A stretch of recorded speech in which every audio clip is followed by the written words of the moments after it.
served as my mentor.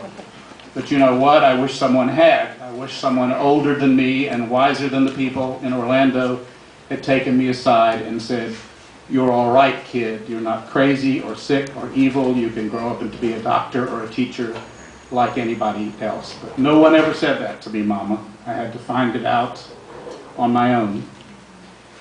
And so, you know, I had everything I had to say about that 32 years ago, and it really saddens me that the message is still not home.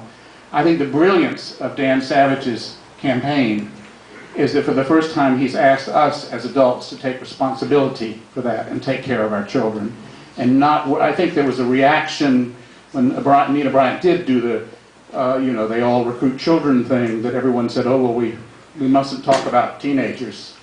Or, hell, teenagers, I knew when I was 9 years old, not in a sexual way. I knew it was my nature.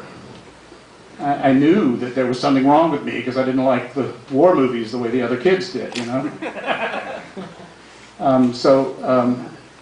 That's happening now. And if there's I try not to be the person who puts the bright, you know, the silver lining on everything, but the reality is that gay kids have been killing themselves for years. Yes. The suicide rate has always been higher than that of other kids. And we're just hearing about it now, and we're hearing about it because their parents aren't putting up with it anymore, because there are adults who are saying, this is what happened to my child in this school.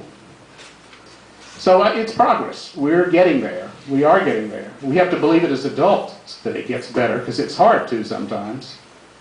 When this becomes such an endless up and down battle over DADT and everything else, and our friends, you know, promise us things, our friends the Democrats, promise us things, and then discard us at the last minute when it proves too hot to handle.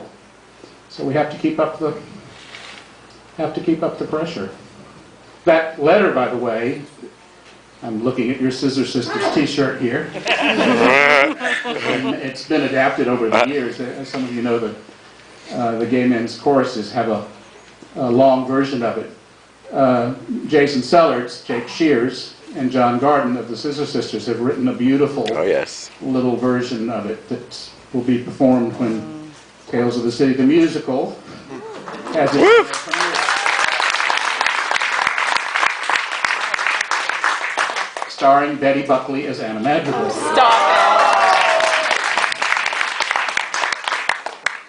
Sometimes I think I've had more than one queen can handle.